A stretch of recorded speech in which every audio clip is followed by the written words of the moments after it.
In the deepest halls of Khazad-dûm, where the heartbeat of the mountain echoes through corridors carved by Durin himself, imagine a different song rising from the forges. Not the bright ring of mithril being shaped into beauty, not the steady rhythm of craft perfected over ages, but something darker. The hammers fall in unison, 10,000 strong, and the sparks that fly are not silver but crimson.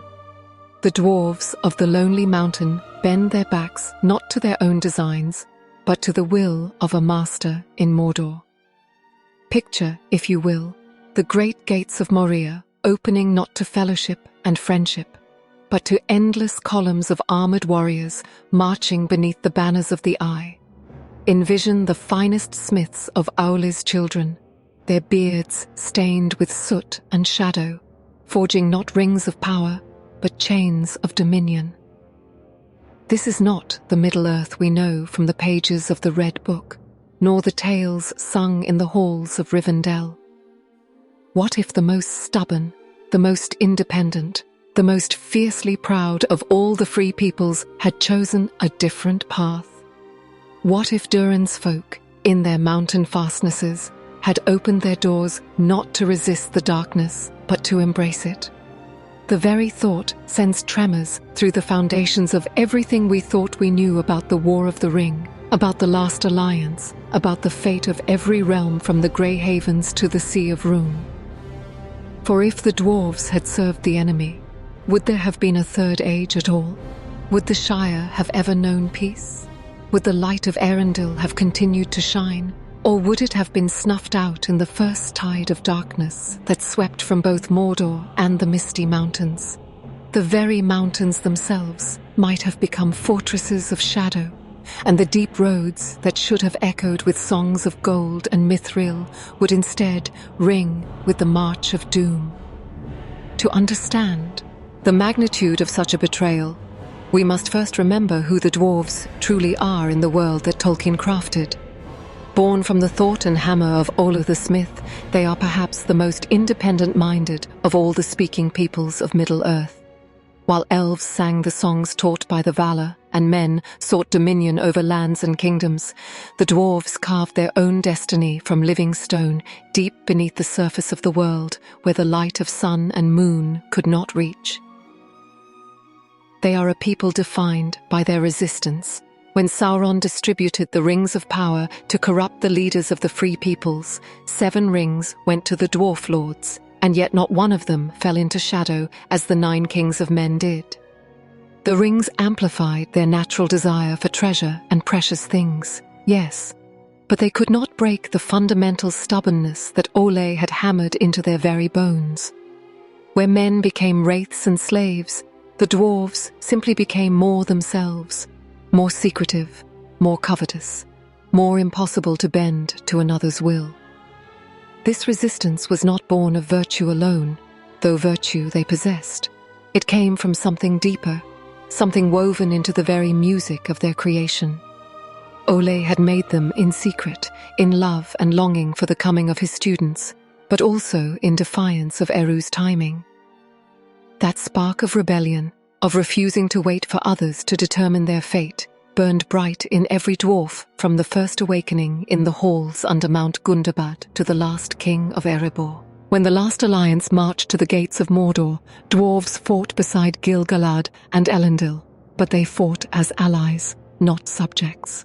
When Khazad-dûm fell to the Balrog, it fell because of ancient evils awakened by their own deep mining, not because they had opened their doors to Sauron's servants. Even in their greatest defeats, they remained unbroken. Even when driven from their mountain homes, they carried their independence with them into exile.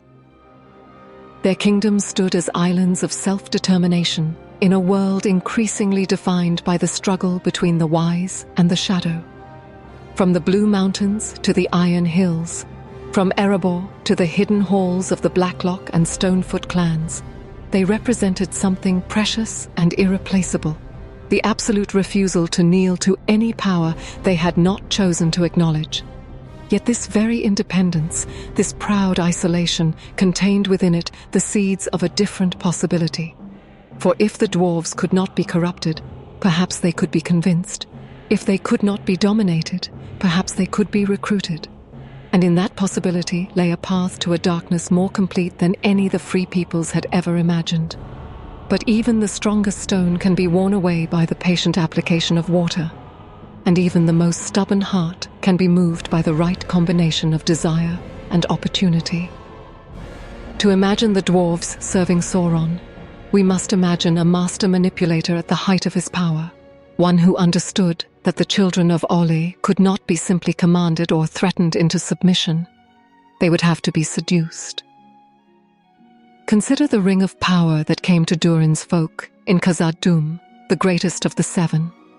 Though it could not enslave its bearer as the 9 enslaved men, it kindled an unquenchable fire of desire for precious things. Now imagine if Sauron, in his guise as the fair Anatar, had offered not just a ring, but partnership. Not dominion over the dwarves, but alliance with them. Picture him walking the halls of Khazad-dûm, not as conqueror, but as craftsman, his knowledge of metalwork and stonework surpassing even that of the dwarf smiths, his promises not of slavery, but of supremacy.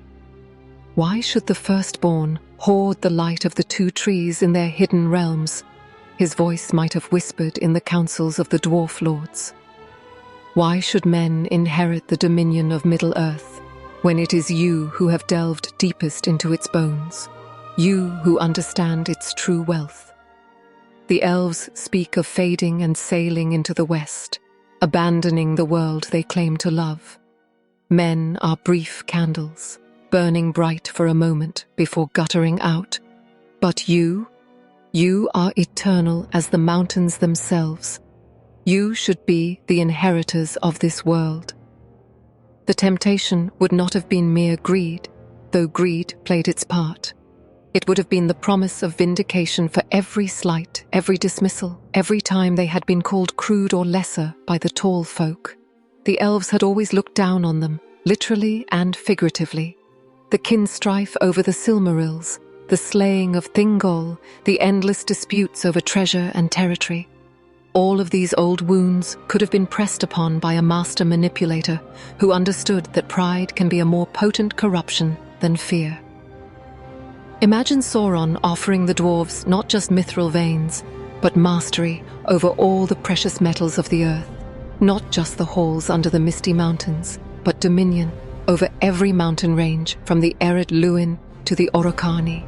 He could have promised them the secrets of crafting that would surpass even the works of Feanor, knowledge that would let them forge weapons and jewelry beyond the dreams of any elfsmith. And perhaps most tempting of all, he could have offered the revenge against the dragons, for who better to defeat Smaug and his kin than the Lord of Mordor with the dwarves as his willing partners? The rings of power given to the dwarf lords had already shown the way. Though they could not turn dwarves into wraiths, they had demonstrated that the desire for gold and gems could be amplified beyond all reason. A more subtle approach, one that played on their natural pride and their ancient grievances, might have succeeded where domination had failed. And once one clan fell, once one great house decided that alliance with Sauron served their interests, the ancient bonds between the 7 clans might have begun to fray. For if their cousins in Khazad-dûm prospered under Sauron's patronage while they struggled against dragonfire and orc raids alone, how long would their own loyalty to the light endure? Picture the moment when the great gates of Khazad-dûm swing wide, but instead of the bridge of Khazad-dûm spanning empty darkness, it spans a chasm filled with purpose. 10,000 dwarf warriors in armor of mithril and steel march in formation with 10 times their number in orcs, not as enemies forced into uneasy alliance, but as the 2 arms of a vast war machine. The orcs provide the numbers, bred in darkness and driven by hunger, while the dwarves provide the craftsmanship, the strategy, and the unbreakable will that had served the light so well for so many centuries. The forges of Moria no longer ring with the creation of beautiful things, but they have never been more productive. Weapons flow from them like water from a spring, swords that can cut through the armor of Númenorian knights, axes that can cleave through the shields of Gil-galad's host, spears with points of mithril that shine with cold fire even in the depths of Mordor's shadow. But more than individual weapons, the Alliance produces engines of war beyond anything the Free Peoples had imagined. Dwarfcraft, married to Sauron's knowledge, creates siege engines that can bring down the walls of Minas Tirith in hours rather than months, tunneling machines that can undermine the foundations of Baradur's enemies, an armor so perfectly wrought that even the swords of Westernesse cannot pierce it. The orcs, long used to crude weapons and cruder tactics, find themselves equipped and trained by masters of warfare who have been fighting in the deep places since the Elder Days. The dwarves, accustomed to small-scale conflicts and defensive warfare, discover the intoxicating power of commanding vast armies across the surface world. Together, they become something neither could have achieved alone, an unstoppable force that combines the individual excellence of dwarfcraft with the overwhelming numbers that only Mordor can provide. But perhaps the most terrifying aspect of this alliance is not the military might it represents, but the knowledge it combines. Sauron's ancient wisdom, learned at the feet of Ola himself in the days before his fall, now flows freely to the dwarf smiths who share his master's love of creation. They learn to forge not just rings of power, but crowns of dominion, not just weapons of war, but instruments of control. The deep roads of Khazad-dûm become highways for Sauron's armies, allowing them to strike at the heart of the Free People's lands without warning. From the hidden gates in the Redhorn Pass, hosts pour forth to assault Lothlorien from the east, while Dol Guldur attacks from the south. Through the tunnels under the Mithaithel, armies emerge to cut the North Kingdom in half, separating Fornost from Rivendell. The ancient dwarf road through the misty mountains, which should have been a path of trade and friendship, becomes instead an artery of invasion, pumping the dark blood of Mordor's armies directly into the heart of Eriador. The psychological impact proves almost as devastating as the military one. The Free Peoples had grown accustomed to thinking of the dwarves as neutral at worst, stalwart allies at best. To see them marching under the banners of the Eye, to watch dwarf lords commanding orc battalions, to witness the mountain halls that had sheltered refugees now serving as mustering grounds for invasion, it breaks something in the spirit of those who had believed that some things in Middle-earth remained constant and trustworthy. Elrond, looking out from the walls of Rivendell as dwarf-engineered siege towers approach through the valley, must confront the possibility that his long policy of offering friendship and aid to all the Free Peoples was not just naive but catastrophically wrong. Gil-galad, receiving reports that Khazad-dûm's armies are marching to reinforce Sauron's hosts at the gates of Mordor, faces not just military defeat, but the collapse of every assumption about the nature of good and evil that had guided his long reign. The very categories of friend and enemy, light and shadow, become meaningless when those who should have stood with the Free Peoples instead choose to kneel before the Dark Lord. The impact of dwarf betrayal falls most heavily upon the elves, for they had been the longest allies of Durin's folk, despite their ancient grievances.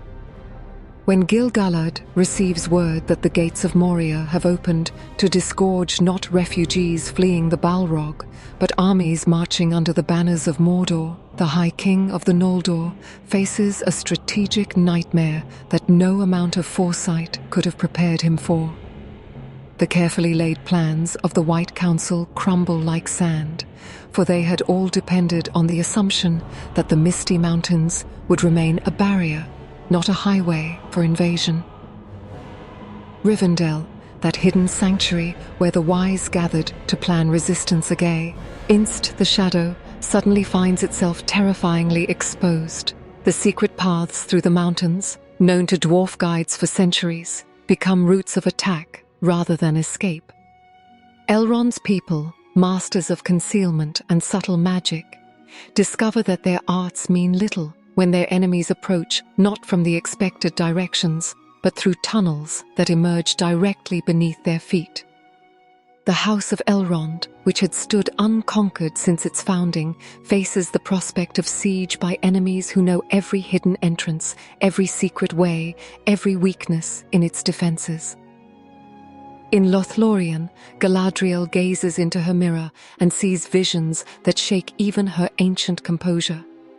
The Golden Woods, protected by her power and the might of Nenya, had seemed inviolate as long as the threats came from Dol Guldur alone. But now dwarf engines of war approach from the west, machines capable of felling the great Malin trees that are the heart of the realm's power. The elves of Lorien, who had perfected the arts of warfare among the branches, find themselves facing enemies who attack from below, using dwarf tunnels to emerge within the very heart of their domain. Perhaps most tragically, the ancient friendship between elves and dwarves becomes a weapon turned against itself. Every shared secret, every collaborative project, every moment of trust built over millennia now serves the enemy's purpose.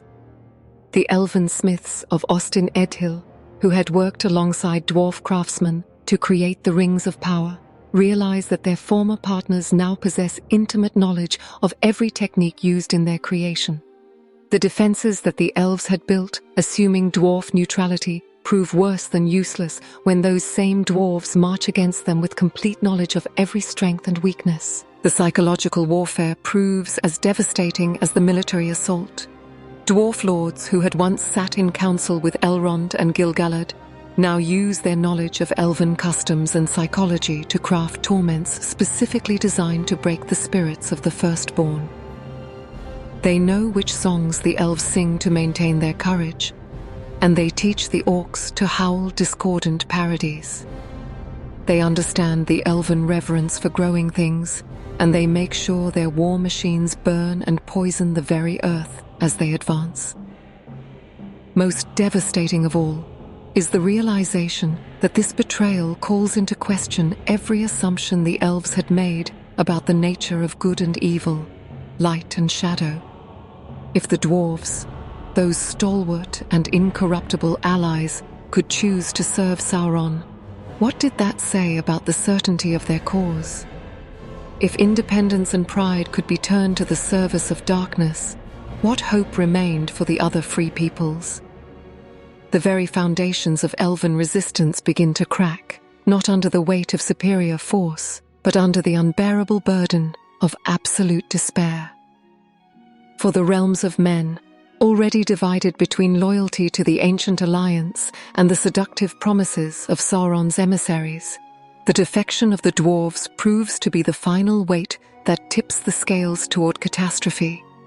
Gondor and Arnor, those twin kingdoms founded by the faithful Númenóreans, had built their defenses on the assumption that threats would come from the east and south, from Mordor and its allies in Harad and Rhûn.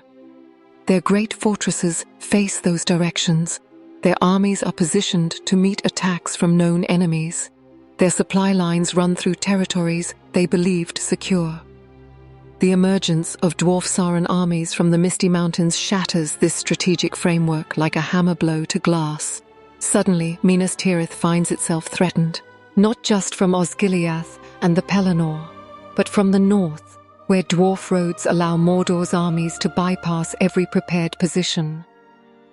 The great fortress, built to guard the passage of Anduin, becomes a trap for its own defenders when enemies can approach from any direction through tunnels that emerge within bowshot of its walls. Arnor faces an even worse fate. The northern kingdom, already weakened by division among the Dúnedain princes, discovers that its heartland lies completely exposed to attack from the mountains. Fornos Derain, the ancient seat of the northern kings, finds itself besieged by armies that approach through dwarf tunnels running beneath the North Downs. The great fortress of Amon-Sul, built to watch the eastern approaches, becomes irrelevant when the enemy emerges from the west through secret ways known only to dwarf guides. But perhaps most devastating is the psychological impact on the Dúnedain themselves. The men of Númenórean blood had always prided themselves on their resistance to Sauron's corruption. their loyalty to the ancient alliance, their role as protectors of the free peoples. To see the dwarves, whom they had considered paragons of independence and integrity, marching under the enemy's banners, forces them to confront the possibility that their own resistance might be nothing more than stubborn pride. If the incorruptible can be corrupted, if the independent can choose dependence on evil, what certainty remains for anyone? The fragile unity of the Dunedain begins to crack under this pressure. Some argue for negotiation with Sauron, reasoning that if terms good enough to satisfy the dwarves can be arranged, perhaps the kingdoms of men need not fall. Others call for desperate resistance to the end, but their voices carry less conviction when the end seems so clearly inevitable. Still others begin to look toward the grey ships in the havens, wondering if the time has come to abandon Middle-earth entirely and seek what sanctuary they can find across the Western Sea. In this climate of despair and division, Sauron's other servants find fertile ground for their corruptions. The mouth of Sauron speaks to audiences more willing to listen, promising that those who submit early will find places of honor in the new order. The Nazgul no longer need to rely on fear alone.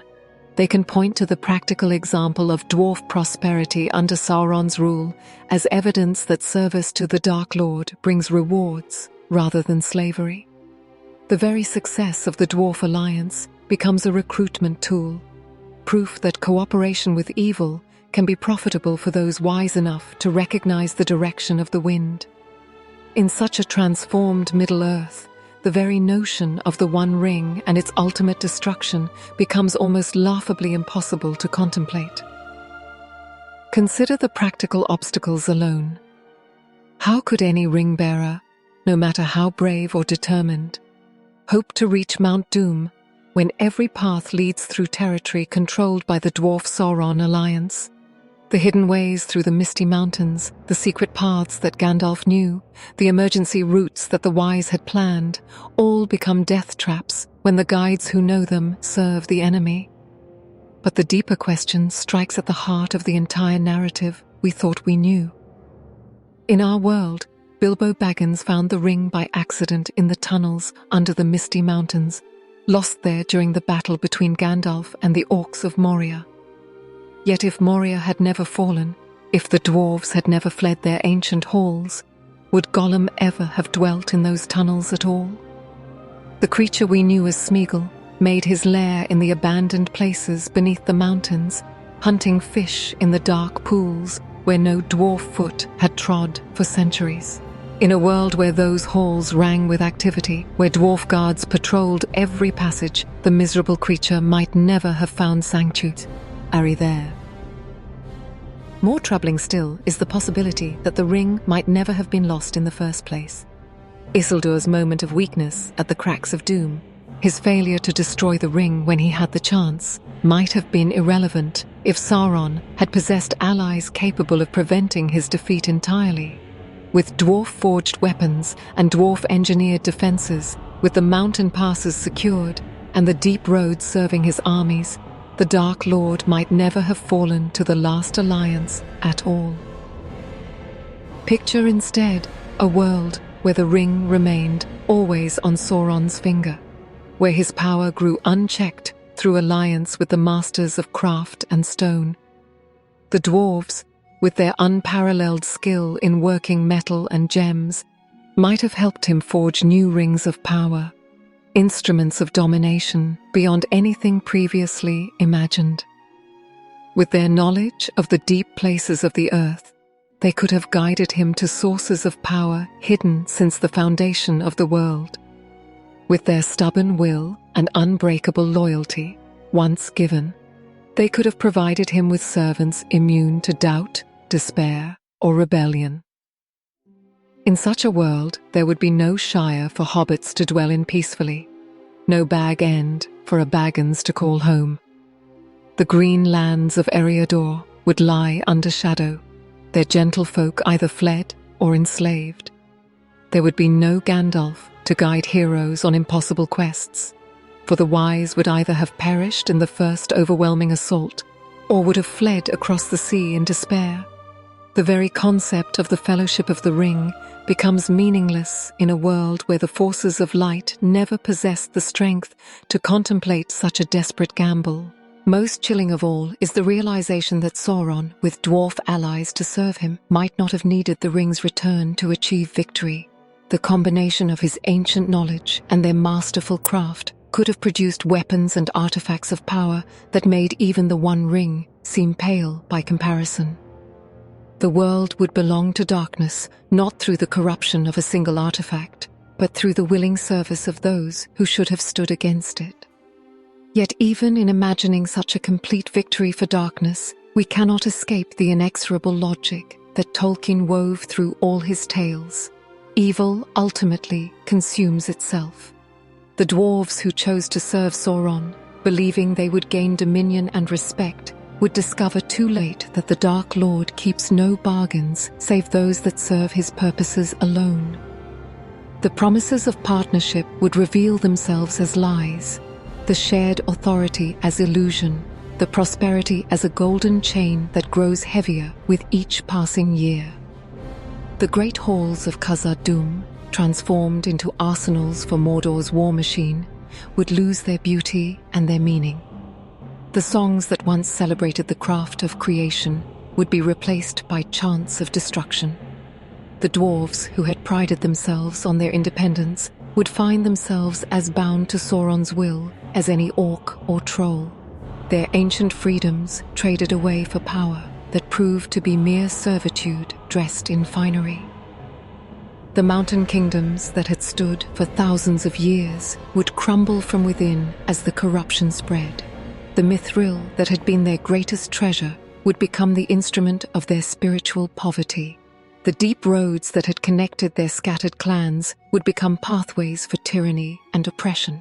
The very stone that they had shaped with such love and skill would grow cold and lifeless, reflecting the emptiness that had taken root in the hearts of its makers. In the end, the dwarves would discover what every other servant of evil learned too late: that Sauron's gifts are poisoned, his promises are lies, and his partnership is slavery. The proud children of Orly would become nothing more than skilled slaves, their hammers ringing not in joy, but in despair, their forges burning not with creative fire, but with the cold flame of destruction. The independence that had been their greatest strength would be revealed as their fatal weakness. For in choosing to stand alone, they would have chosen to stand with evil. And so we return to the world we know, the world that Tolkien gave us, where the dwarves remained true to their nature and their calling.